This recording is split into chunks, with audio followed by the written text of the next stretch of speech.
Everyone, this is James Renault and Dave Espino here for Entrepreneur Dojo. Our last episode was awesome. I talked about my story and how I got into internet marketing. And today we're going to focus on Dave. And Dave's done a ton of amazing things in the past and in the present and in the future. And he has so much success that I would love to hear, Dave. I know obviously about some of your story, but I'd love for you to share that today. You know, how you got into internet marketing, and just your journey up to this point, specifically in your early days. So could you share some of that with people today?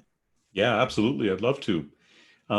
So, we're telling our origin story right now. We're kind of letting people know how we got started in internet marketing and that kind of thing. And so for me, it wouldn't be complete if I didn't tell you where I started in business in general. So where I started in business in general was when I was 7 years old. My parents started selling at swap meets in Southern California. And they would sell, initially they started selling toys. So they would buy these toys wholesale in downtown LA, where it was like the wholesale district. And then we would sell them on Saturdays and Sundays at swap meets. And so here I am, a 7-year-old kid, and I'm learning how to sell stuff to people. And I still remember the very first time that we set up a little table. We literally had just one card table as our stand and a few things on there. And I remember some man coming by, stopping to look at the stuff on the table and walking away. And I was just like, he was supposed to buy something from us. It was my first introduction to sales and knowing, hey, by the way, not everybody's going to buy from you, right? In fact, probably most people are not going to buy from you. But I remember just being shocked. It's like, and then probably that's where I started thinking, what would make that guy buy? Like, what could we do? Maybe that was the beginning of a seed. That might have been a pivotal moment for you. It might have been, because I still remember it, man. I still remember that feeling of rejection, or why didn't he buy? So fast forward to pretty much my whole life, let's just put it this way, I've been an entrepreneur. I've been in the financial services business, selling mutual funds and insurance plans, debt consolidation loans. I got involved in real estate investing for a short time. When I was like in my 20s, I bought several properties. Then I got excited about eBay, because I used to buy and sell these toy Hot Wheels cars from the 60s and 70s.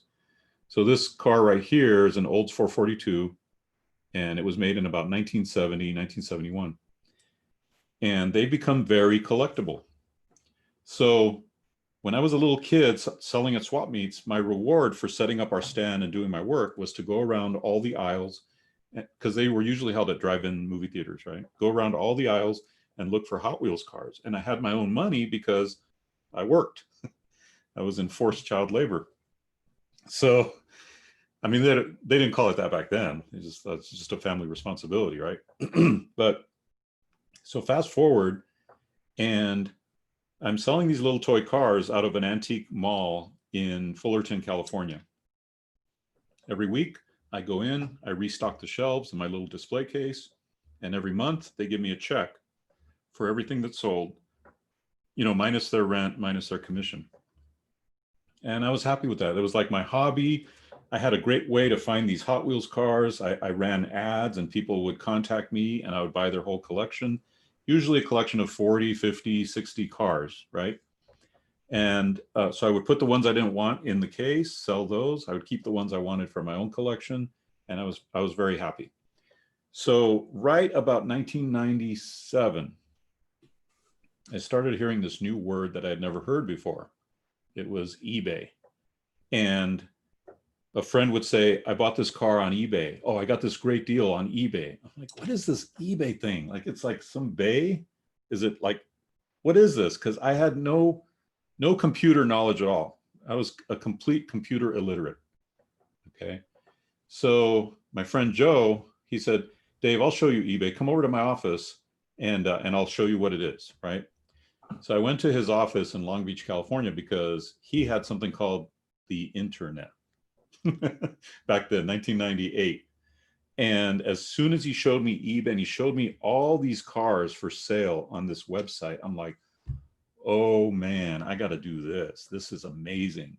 And I said, you mean you put this up on this website and people from all over the world can buy them from you? He says, yeah. I'm like, no way.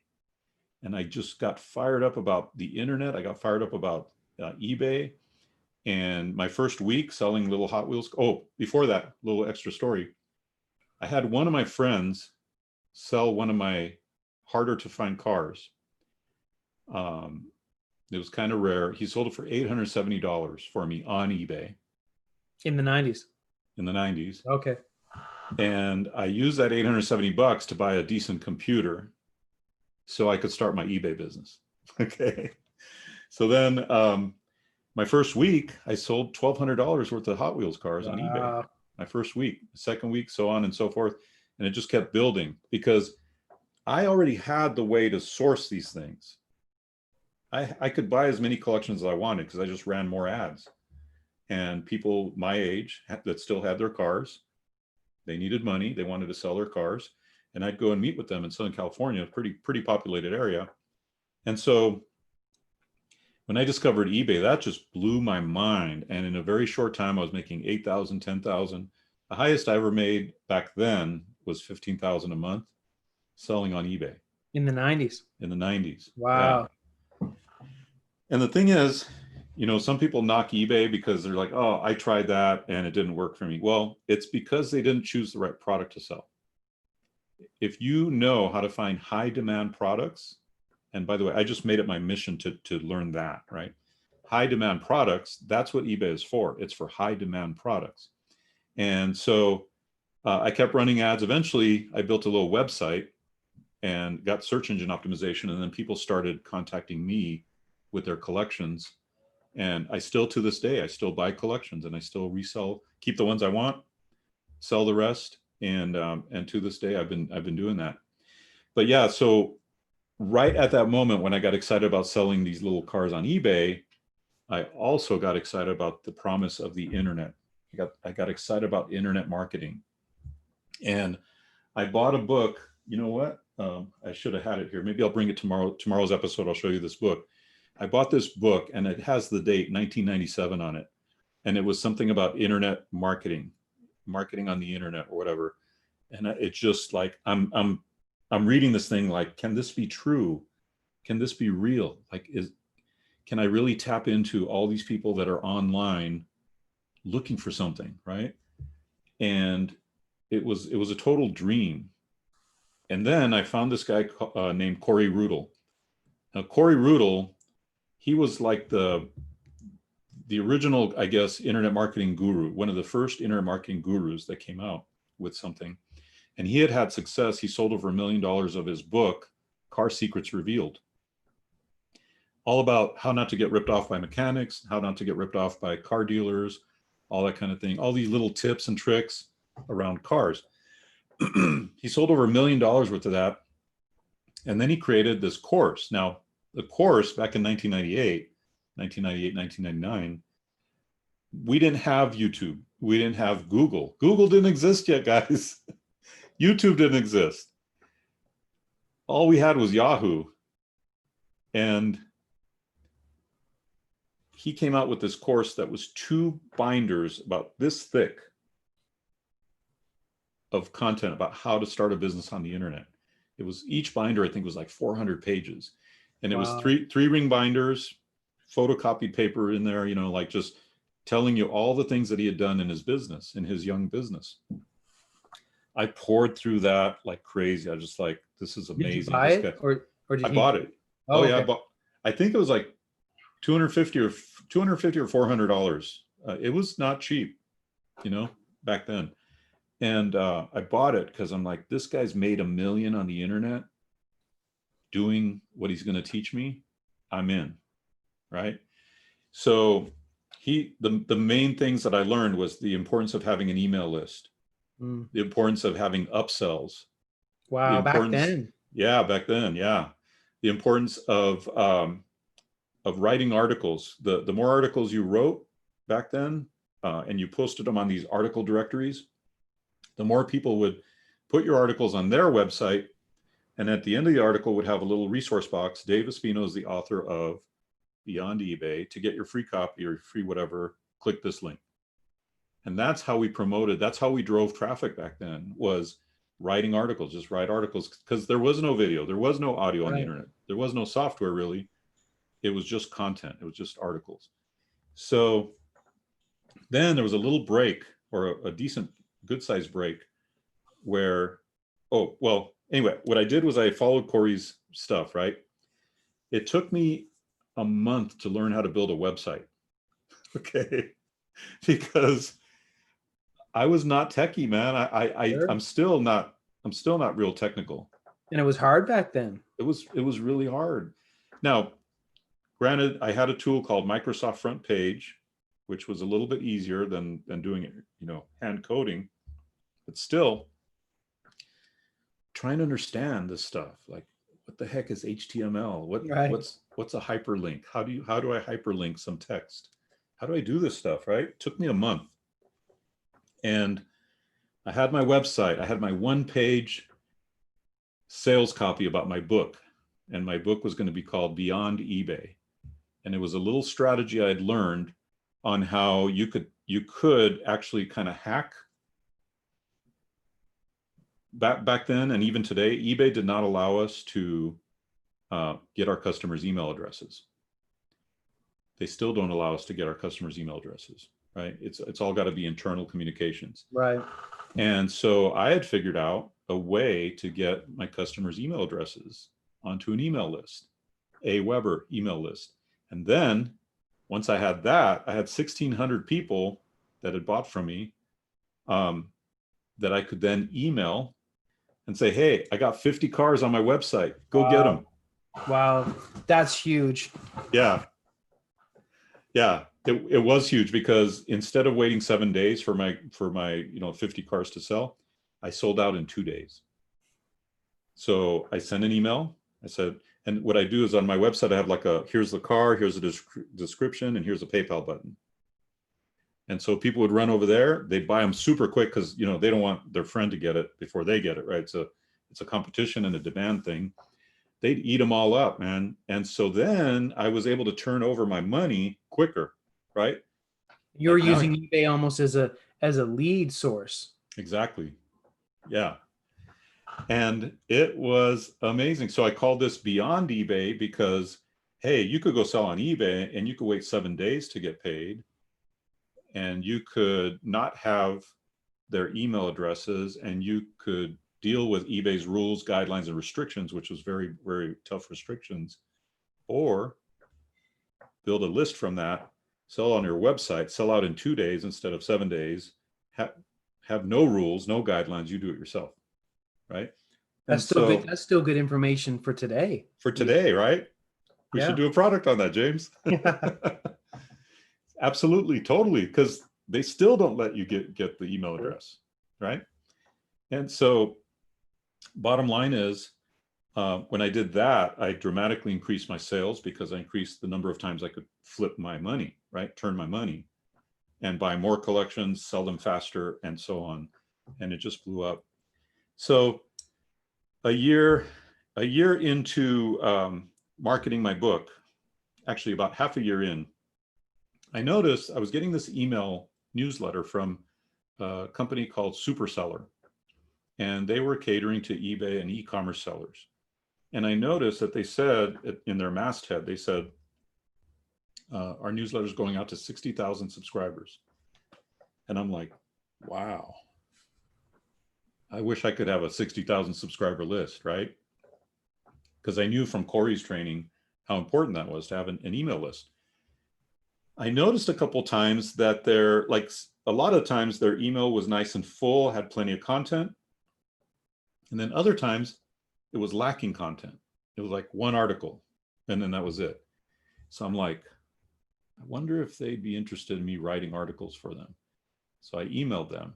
I said, hey, I noticed your last email just had like one article. Would you guys be open to having a contributing writer? Anybody write? Because I'm an eBay seller. I do this. I wrote this book. They're like, yeah, send us some article examples and we'll check them out. I said, okay. So I wrote a really good article, sent it over to them. They say, do you mind if we add this to the next the next issue. I'm like, let's do it. Great. So now they're sending my article out to 60,000 people, right? Their email list. And at the end of that article, it says Dave Espino is the author of Beyond eBay. Oh, To get wow. a free excerpt of Beyond eBay, visit homebasedbusinessowner.com. And every time an article ran, I'd get a flood of sales. It was fun. It was so awesome. So guess what I'm doing? I'm writing more articles for these guys. I'm their article writer, right? And so it was like I was borrowing a 60,000 name email list, Wow. just from thinking, just kind of thinking creatively. It's like, hey, I noticed that they don't have much content this time. Maybe they need content. Boom, right?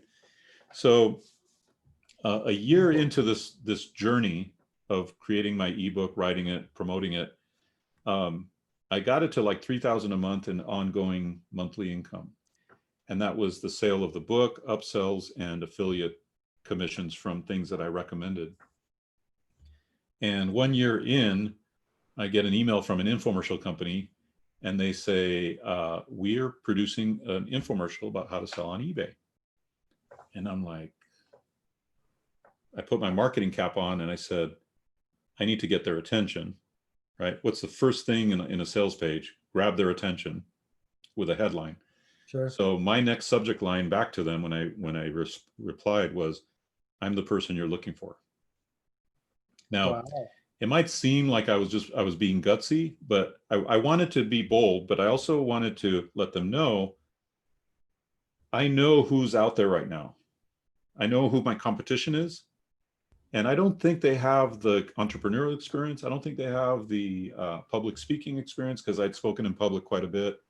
I don't think they have the internet marketing experience. I don't think they have this and this and that. I had sized up my competition basically, and I could say with pretty good certainty, I'm the person you're looking for. And they took that. They flew me out to Phoenix. I met with them, and they offered me a 10-year contract to do an infomercial. And I'm like, what is happening here? That's where I filmed my infomercial, was in Phoenix. In Phoenix? What's with Phoenix with the infomercials? Yeah. It's just a hotbed, I think. Even Dean Graziosi, I think, is still in that area. Mm-hmm. And so I didn't know it, but my life was about to change. And you know how like Russell Brunson talks about, you're one funnel away. Right. This infomercial was my one funnel. It was my one funnel to my first millions that I made. Now, I didn't know it at the time. I'm just an ebook seller, in my mind. I'm like, I'm an eBay seller. I'm still just this, scrappy kid from swap meets, selling at swap meets. And I still remember, though, like the first time I flew out there to do anything, they're like, okay, we need to bring you in to do a photo shoot. And I'm like, photo shoot, cool, for what? And like, well, for the product, the product that is going to be like 5 booklets, 5 manuals, and a VHS or a DVD tape, VHS or DVD, and a few things. So like for the covers, I'm like, oh, okay, cool. So I go out there, and they got this total professional photography setup, and they had like one picture. I should have brought them. I'll have to bring them next time. But they have this one trash can that's a brand new trash can that's filled with cash, like cash overflowing.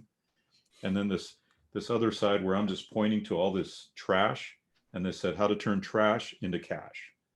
And so I had all this, it wasn't trash, it was like, like toys and old junk, right? Thrift store stuff. And so how to turn trash, household trash, into cold hard cash. And they had little themes for each of the booklets. Like seized property sales, and all this kind of stuff. And so bottom line is, I'm in awe. I'm like, this is happening to me. Like, and then It's like a movie kind of. Yeah. And then I didn't know it. I mean, they're doing like makeup, right? Makeup on me, which was weird, uncomfortable. Professional photographer, wardrobe. We went out the night before shopping for some clothes, because God knows I didn't have the right clothes at the time. They put me in the right clothes, whatever was fashionable at the time. And then we did the photo shoot and whatnot. And then I didn't know it at the time, but the thing about infomercials is 1 out of 20 infomercials actually is successful. Right. 1 out of 20. So 19 don't make it out of 20. And then the other thing I found out was it costs about $250,000 to produce a professional quality infomercial like the one that they did for me. 250,000, and it costs 50,000 of airtime over a 2-week period just to test and see if it's going to be a yes Wow. or a no. 50 grand, so $300,000 invested on top of photography, makeup, creating the product, etc. So let's just say $350,000 invested before you even know if it's going to be a business. I mean, I just couldn't believe that. I learned that stuff much later. People don't realize how good they have it now with the ability to get in front of people, for example, on YouTube for free. Totally. The cost to enter a market now is basically nothing. Yeah. Yeah, it's amazing. So I'm coming along and I'm just like, I'm doing my thing, and they go through the first 2-week airtime. They say, Dave, we're going to do a test. It's going to be for 2 weeks. At the end of 2 weeks, we'll see whether it's a go or a no. And like those 2 weeks, I'm just like, make it happen. Like I'm praying, and it's like, I hope this works, right? We made it out of those 2 weeks. It's like, yep, we're going to go through with it. I'm like, Nice. awesome. So I start seeing my royalties because I got paid based on the coaching that they sold on the back end. So the infomercial funnel was very simple. It was buy the eBay course on TV for $39.95. 2 weeks later, you get a phone call that says, hey, would you like some coaching for your eBay business? And this was a professional call center. That's all they did. And at that point, they sell coaching for anywhere from $1,000 to $10,000. So the infomercial company lost money on every unit that was sold. They lost about $70 per unit on top of the money they brought in.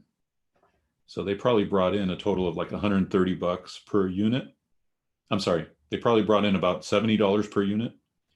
And then on top of that 70, they had to pay another 70 just to run the airtime. And then they would make it up on the back end.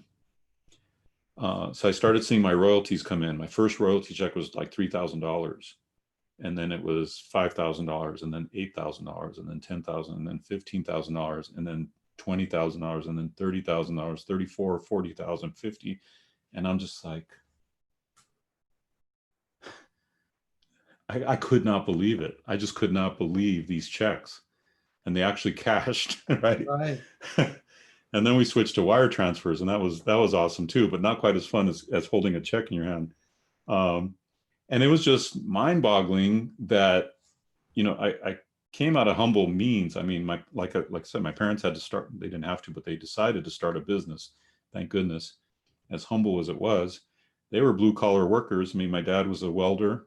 My mom was a seamstress. She used to make clothes in downtown LA. And so, to see this and to see my life changing, and to see my family's life changing like that, be able to put my kids in better schools, be able to live in a really nice neighborhood, start investing in real estate, was just amazing. It was like a dream come true. That's and awesome. What was also amazing was it was like all passive income. I mean, I had no real work to do other than once a month fly to Salt Lake City and meet with the coaches and the sales team, which I enjoyed. And maybe like once a year, we'd get ramp up and to do another show. We'd start scripting out the new show, throwing back and forth ideas, and then actually filming the show once a year. That was pretty much the extent of my responsibilities. So during that time, I got started in the pet business. I know that sounds weird, but my infomercial contract said I could not do anything in the make money online world or in the make money world at all. because they were going to invest millions of dollars into me, and they wanted every little bit of that return back to them. And then they'd pay me my royalty off of that, right? So that was a hard thing for me to decide to say yes, but I felt like the benefits outweighed the negatives. So Yeah. I agreed to it. I mean, I didn't have a choice. I either said yes to a potential multi-million dollar opportunity, or no. So I said yes. And bottom line, since I couldn't do anything in the make money world, I'm like, well, the pet business is good. People love their pets. So I started, I would take these private label rights ebooks about different dog breeds. And maybe you remember this, James, I don't know, but there was somebody that was producing these ebooks. It was called dogebooks.com or something like that. And it was private label rights ebooks about how to train your dog, about a different dog breed and how to take care of your different dog breed, et cetera, et cetera. So I set up 30 websites, one by one, right? But 30 websites on these different dog breeds. And each website was basically a sales letter selling the ebook. And I started getting search engine, optimization for the sites. And then because I was in the pet industry, I guess, I was on, this might have been in the Warrior Forum. Actually, it was in the Warrior Forum because there was no other place it might be back then. But this guy asked a question. He says, how can you have a lot of traffic and no income? That was his subject line on his post. And I'm like, you can't have a lot of traffic and no income. That it doesn't make sense. So I read his post and he says, I have a website. The name of the website was Planet Pets. I have a website called Planet Pets, and I forget the number, but some huge amount of views every day. I forget. I wish I knew the number, but I get this huge number of views every day, and I'm only making, 400 a month. And I'm like, oh man, that's a fixer-upper website if I ever saw one. So I contacted the guy. Turned out he lived in Huntington Beach, which was not far from where I lived. Went out to meet with him at a Denny's and start talking to him about his website. I go, how did you start this website? He says, well, I used to be an alcoholic, and when I got clean, this website became my obsession. And he created like 3,400 pages Jeez. on this website, all about pets, all different kinds of pets, all different kinds of animals, all this kind of stuff, right? And I'm just like in my mind, I'm going ding, ding, ding, ding, ka-ching, ka-ching, ka-ching. And he's like, yeah, I make money from pet insurance, as an affiliate, because he advertised. No, not pet insurance. Check this out. Dental insurance. For pets. No, for people. Which is totally not congruent to what he's. But he was making money selling dental insurance on a pet website. Wow. And that was his about his only source of revenue. And I'm like, holy crap, I could put Google ads on there, AdSense. I could sell pet related products as an affiliate. I could put Amazon links all over the site selling pet products. And I didn't know this at the time, but later I found out there's something called pet insurance where people can insure their pets. It's like health insurance for pets. Sure. And when I discovered that, I'm like, I put that on all the pages, and we started making really good affiliate commissions from that. But You partner with him?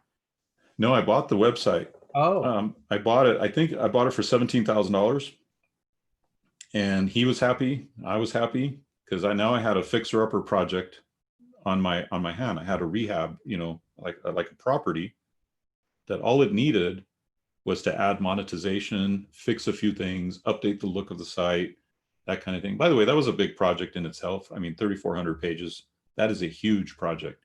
But we went after it, and we did it.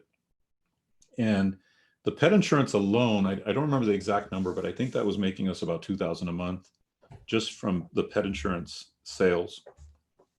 And we still kept the dental insurance on there because I mean it was making some money, and I wasn't going to question that. I put Amazon links in there.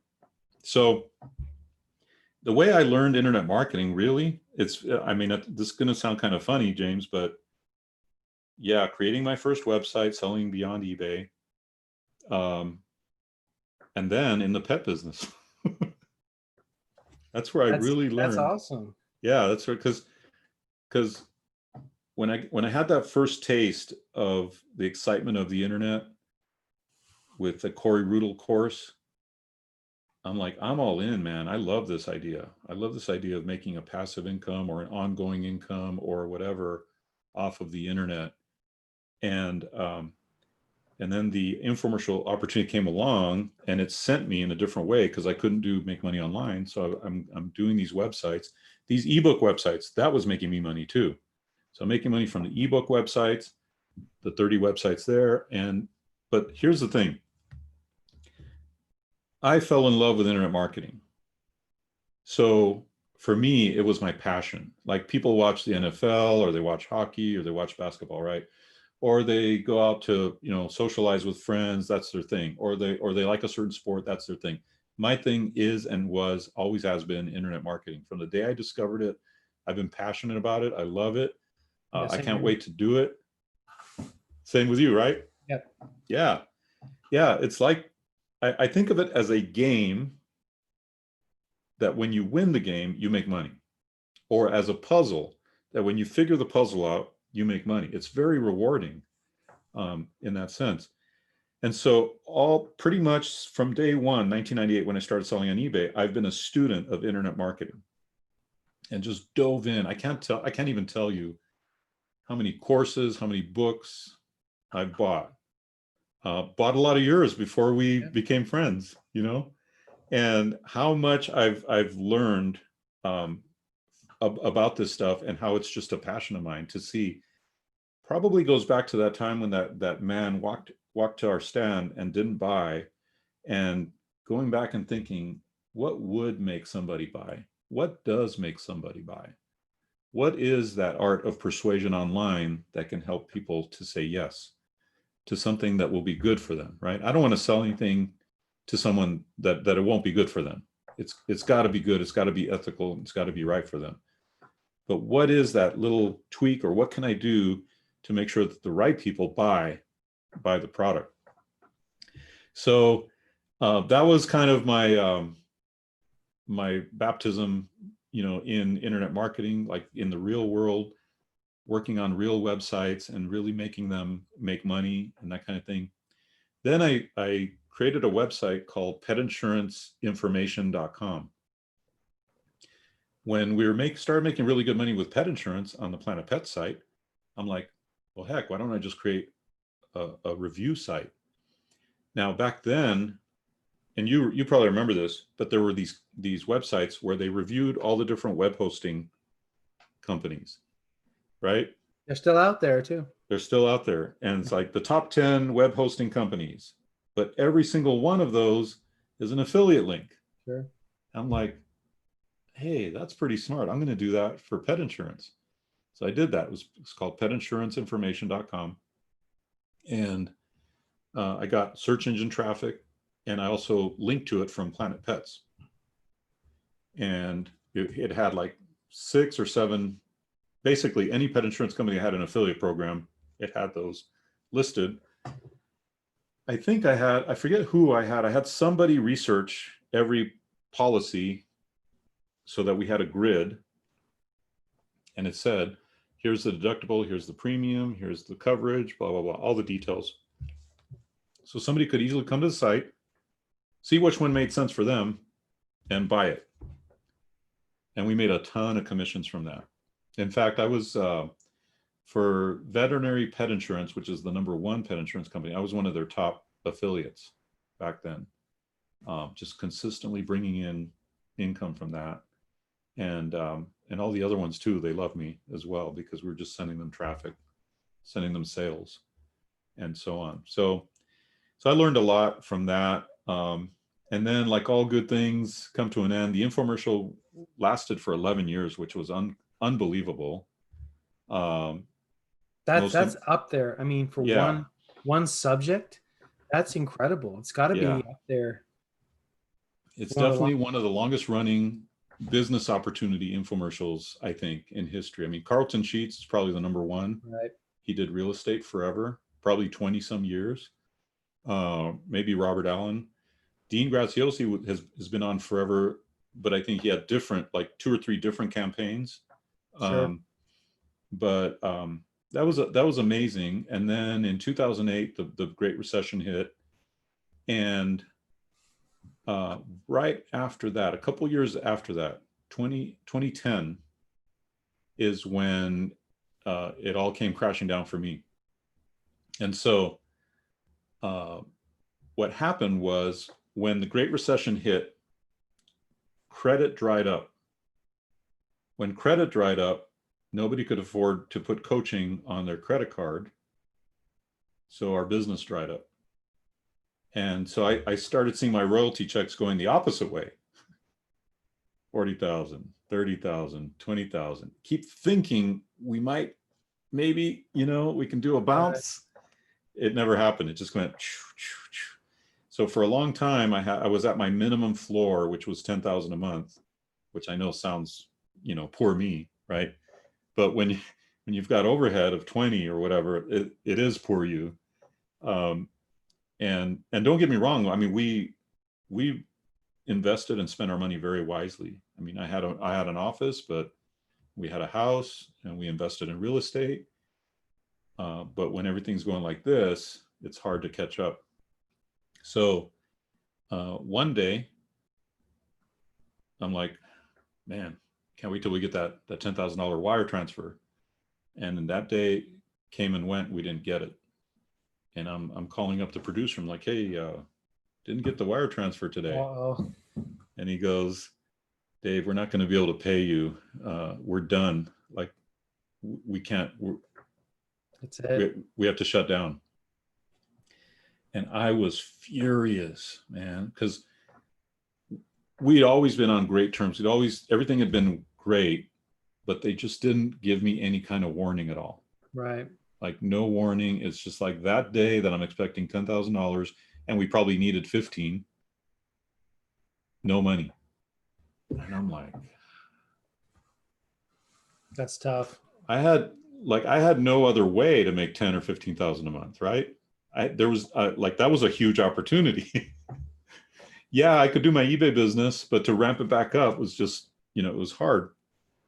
And so the very first thing I did was I sat down once I kind of recuperated a little bit from the shock. I sat down with a yellow pad and pen. I was like, what are all my skills? What are the assets I have right now? What can I do that can make the income that we need right now? I started thinking positive and possibility thinking, right? I said, well, I've learned all about internet marketing. I've established this massive mental database of understanding strategies, internet marketing, all that stuff. And the people that need that the most right now are local business owners. So I immediately went into local business owner. I'm helping local business owners with their internet marketing. And I started bringing in $2,000 checks, $2,500 checks, $5,000 checks. And I'm like, man, this is working. This is great. Now, maybe it helped that I had developed this great, speaking voice, public speaking experience, or I don't know what it was, and I knew my stuff, came across very confident with the business owners, and I could really show them how I could make a difference for them. Started going to Chamber of Commerce meetings, networking meetings, putting on a nice shirt, right? All this stuff. And I started getting clients. And I was like, wow, I can do this. But then the problem with an agency, now they call it an agency. Back then we used to call it offline marketing. But now they call it having an agency, a marketing agency. Problem with an agency is you get that nice $5,000 check in, and now the owner of the business feels like they own you. Yeah, right. They're your boss, and they almost always have higher expectations of what you're going to deliver than what you promised you were going to deliver. And I'll tell you what, I got into being my own boss to be my own boss, to be away from a boss, not to have 8 and then 10 and then 12 bosses all calling me, Dave, when do you think that website will be done? Dave, when do you think our ads will, Dave, I got a question over here, Dave. And I was like, oh man, this sucks. Very different, right, from the life I just came from. Right. Which So is completely passive to the opposite. to totally active. But I had to do what I had to do. Helped a lot of business owners. It was the thing I needed at the time, just to like get me back on my feet, be able to pay bills, that kind of thing. Ironically, the real estate that we had invested in, because all my life I said, when I make it, I'm going to invest in real estate. Like that was my goal. Because in my early days, I did invest in property, and I always believed in real estate. So ironically, the one investment that I put money into was like the worst possible investment you could do in 2007, 2008. Yeah, right. Right, or right in that period of time, right? It was the worst. All of a sudden, property was upside down. And the fun thing I invested in was classic cars. So I had a collection of, I had like a 1970 Mach 1 Mustang fastback. I had a 1969 Camaro. I had a 1969 Shelby GT 500. I had a 1970 Chevy Chevelle. I had a 1968 Chevy Impala. I had a 73 Volkswagen bus. There were a couple other ones in there. Oh yeah, another a 69 Mach 1 Mustang. So I had a 69 and a 70. And the ironic thing is, James, that the cars increased in value and the real estate decreased in value. And when I had to sell those cars, sadly, like some of the saddest days of my life, when I had to sell those cars, those had actually made us money versus houses. So my next million, guess what I'm buying? I'm buying cars. Well, when you think about it, Dave, how much of your success has been from little cars and big cars? Like, exactly. You never necessarily planned it that way, but that's pretty interesting. Yeah, there's something about things that roll. Ever since I was a kid, I've loved these little toy cars, because these came out when I was 5 years old. And so something about things that roll, something about momentum, something about moving forward, something about that, because I'm a skateboarder too, right? And so something about that, I feel like to me, it has a connotation of freedom. Cars, fast cars equals freedom. Skateboarding equals freedom. Just free. And that's the reason I'm in my own business, is freedom, right? I just love not having to have a boss per se. So went through that, and then I was actually praying, and I was asking the Lord, I was like, Lord, I wish there was a way that I could put my what's in my brain, all the stuff I've learned about internet marketing, into a course, and then somebody else would sell it for me. Just like what happened with the infomercial, right? Because that was a beautiful situation, right? I put my knowledge into a course one time, and then we sell 700,000 copies of it. I love it. Yeah, great business model. Yeah. So literally, probably about 6 or 7, 8 months later, I'm interviewing this guy named Eric. Gosh, I haven't seen his emails in a while. Eric Homeland. And I'm interviewing him for my Infopreneur program. And he says, yeah, nowadays you can create a course and put it up on a website like Udemy, and they'll do all the marketing for you. And I'm like, what? And so I wrote the name down, and I went and researched it. And Udemy was just starting up, or was 2 years old or whatever. And I was like, wow. They already, even at that time, they already had people making 6 figures. Nice. Selling their course on there. And so I put my very first course up there, and it got rejected because I didn't follow the rules. And they like, you have to chop up your course into 20-minute segments. I just put like an hour-and-a-half video up there, and they didn't like that. And then that stalled me out for a little while. I'm like, I was too busy doing trying to do my thing. And then a few months later, I heard that somebody had made $1 million on there. I'm like, wait, what? Got your attention. Got my attention. I go back, I read the rules this time, put a course up there, it starts making money. I'm like, hey, this could work. And by the way, I had like after the infomercial died out, I had created a few eBay courses and I had sold them on the Warrior forum, on the Warrior Plus. And my first one was called How to eBay Your Way to Fast Cash. And so I'm like, well, I already have these courses, so I'll just put them up here. And they started making money. And I'm like, hey, this is cool. I love this. So I started making courses, creating courses. And just like you know, James, I mean, once you know how to create a course, it's like a superpower, right? It's a way to turn your knowledge into cash. Yeah. And I got addicted to it, man. And eventually I had like 50 courses on there on this site, and they're all bringing me income, passive income every month. And I would hazard to guess, let's see, when did I start? Like 2014, I think, or 2015. Every month, like clockwork, I get paid from Udemy every single month. And it's been an awesome passive income.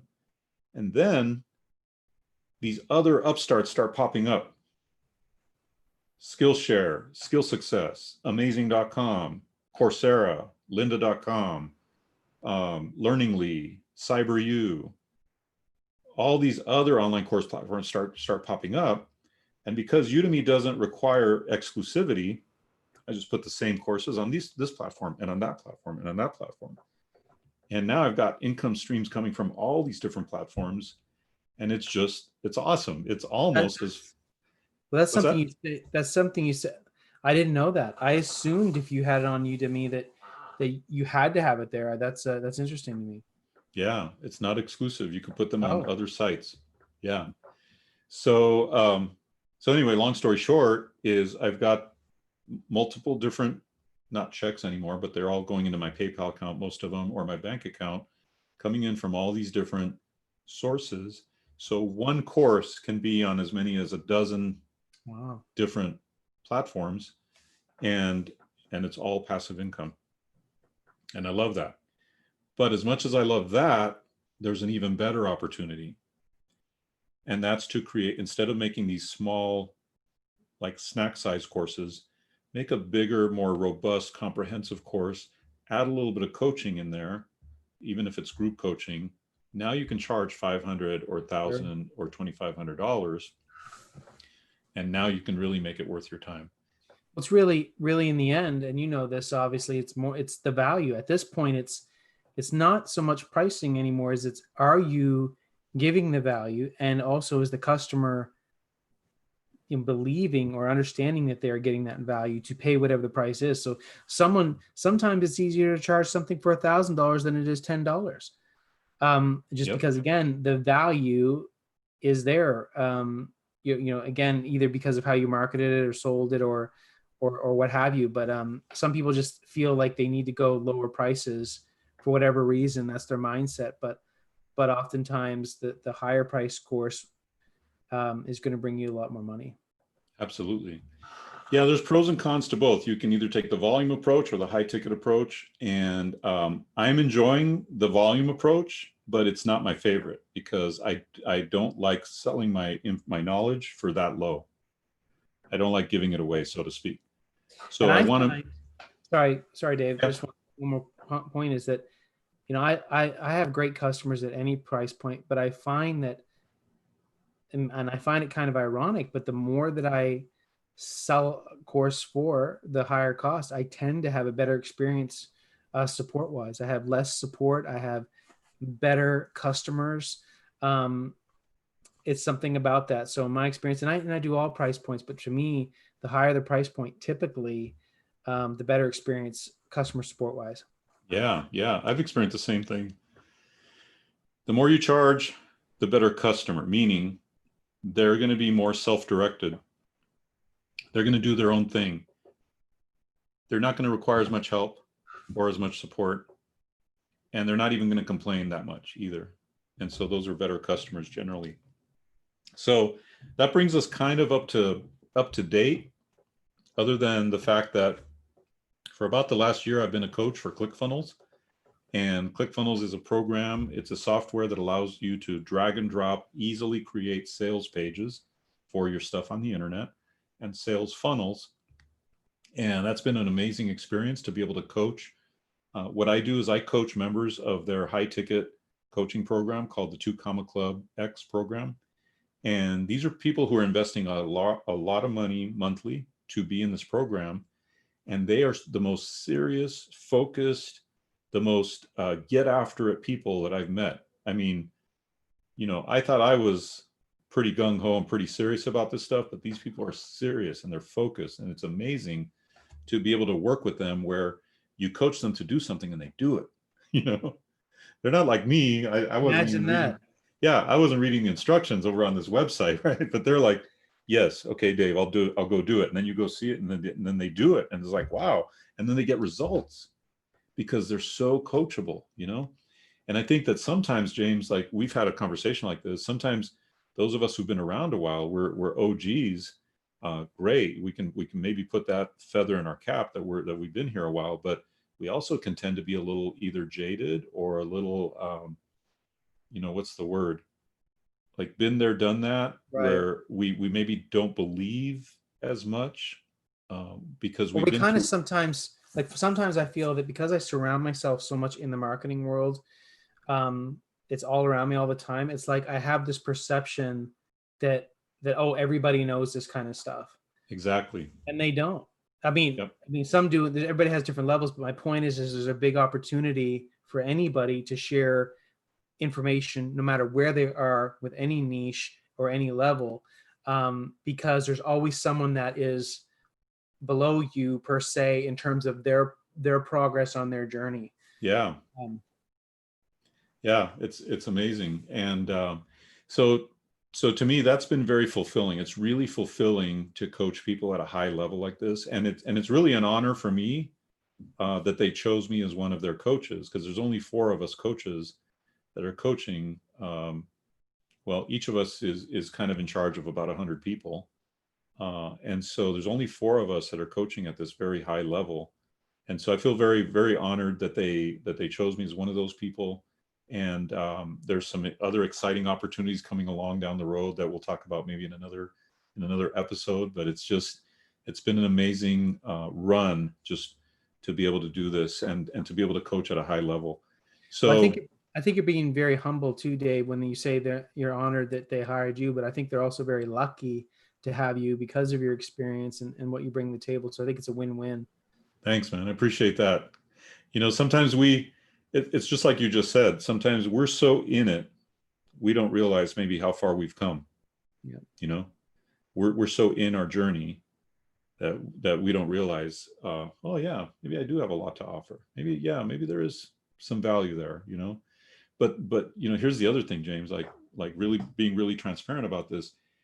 I see people come in to the digital marketing world, create a product, create a funnel, drive traffic, start making big money because they don't know what they don't know. Right. They don't know, they haven't yet been beat up. They haven't yet been punched in the face. They haven't yet waited for a $10,000 royalty that never shows up. You know what I mean? You see sometimes when people blow up and you have this notion that you're better than them or whatever. And I say sometimes it's people are too stupid to fail. And what I mean by that is similar to what you're saying, is that they just say, well, I can do this. Okay, I can put a course together. Rather than if you're smarter and you're like, what about this? Or what about this? And you're trying to make it too perfect. And then it's 6 months later and you haven't done anything, where someone is just, okay, let me get this out there. And then they crush it.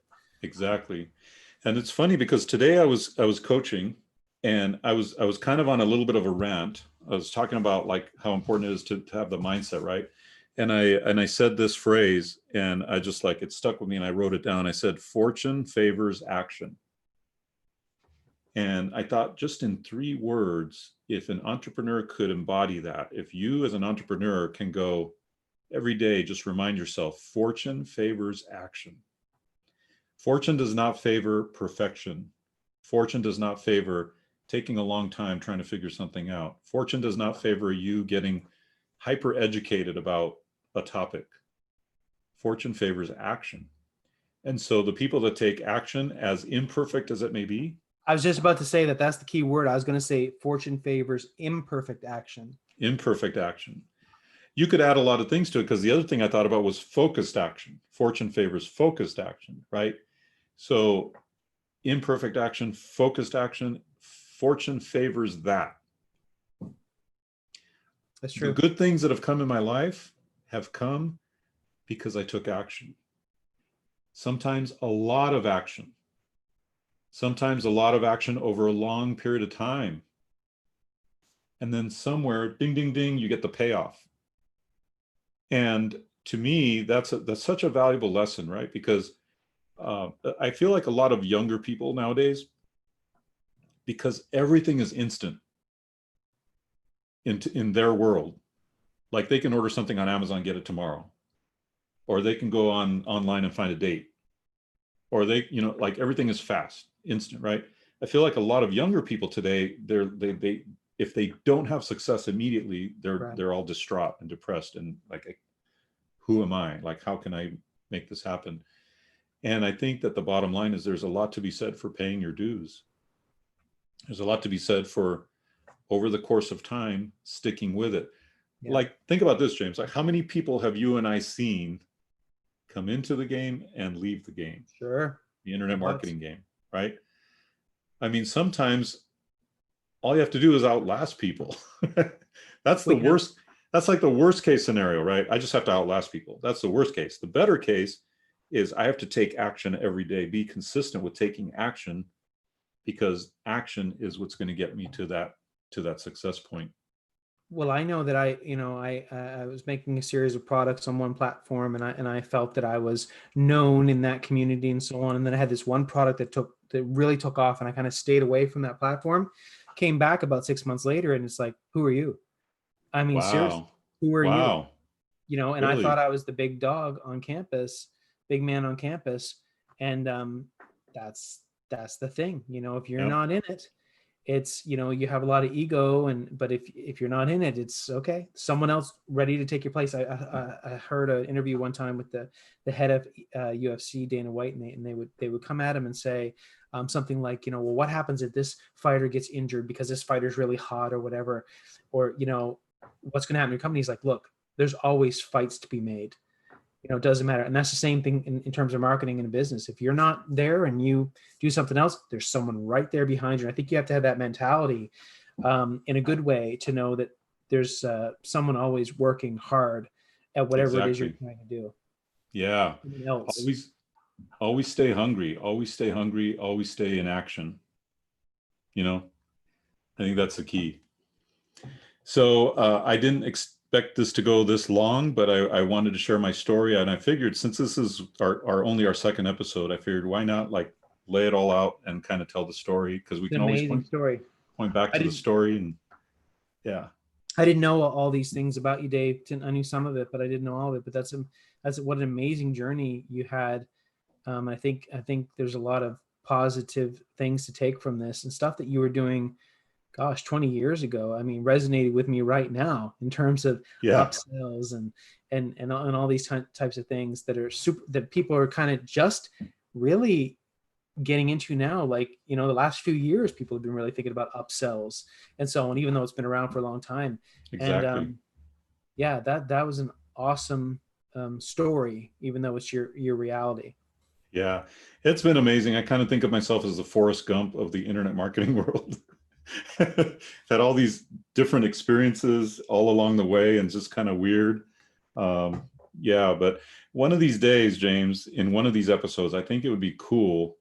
I did this with some of my coaching members, and I showed them my website from the year 2002 or 2004, because you can go in the Internet Wayback Machine.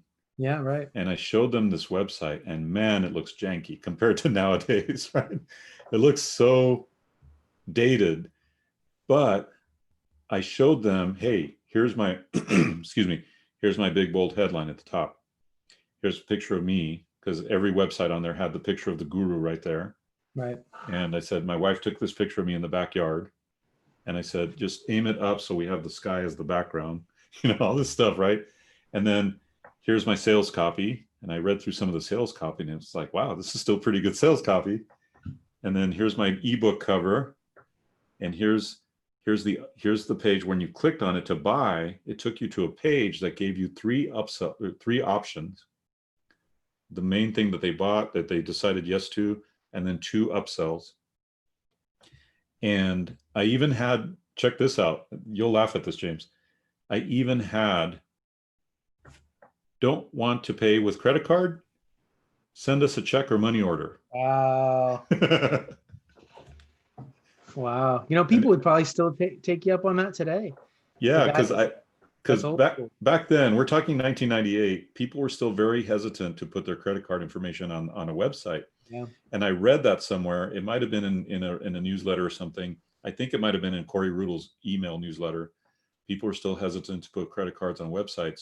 So I put in PO box, and they would send checks and money orders. And every day I'd come home from my whatever I was doing. I think I was still working a job. Stop by the post office, pick up money orders and checks, and then That's great. And then once the checks cleared, I'd email them right away. Got your check. When it clears, I'll send you the ebook and everything. That is hilarious. Did you have anyone ever reach out to you and say, "Did you get my check yet?" Gosh, I can't remember that far back. Probably did. That's funny. Yeah, it's pretty funny. So I'll even show you that. I can even show you that in the earliest versions of the website. So I think it would be fun just to do something like that and just show like the early days of the internet and how that originated. Because James, we were doing sales funnels before they had the name sales funnel. Before funnels were cool. Tell Russell Brunson that we created funnels. Can you tell him? But this is a good point to say, if you're watching this, to like and subscribe and hit that bell notification. Leave some comments if you like some of the things that Dave specifically was talking about. Mention it and give us ideas of the content that we're going to have. We're going to have content here basically every day. And if there's something you want to see, you want us to riff on, let us know, and we'll do so. Absolutely. Yeah. I think it's time to wrap it up, but it's been fun telling my story and just sharing with everybody. It was great. How it all works. Awesome. Well, again, Dave, thank you for sharing that story. Was awesome.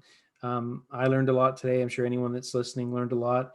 And this is again going to continue to be what we're doing with the Entrepreneur Dojo. So keep coming back to hear more great business and entrepreneurial stories and advice. And we're building this community where we can all come together to a rising tide floats all boats, that we can all help each other in this journey. Yeah, very excited about this project. We're here to serve you guys. We're here to help you. The whole idea behind Entrepreneur Dojo is that you're going to learn from a couple of old school masters. You're learning, you're training, and you're here training to fight for your dreams. You're here training to fight for your family.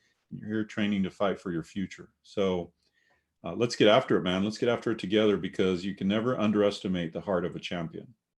And that's the goal here, is we're here to build champions. So if that's you, join the tribe, man. Subscribe, hit that button so you get notified when we do go live, because we may go live at different times of the day, right? Times of the evening.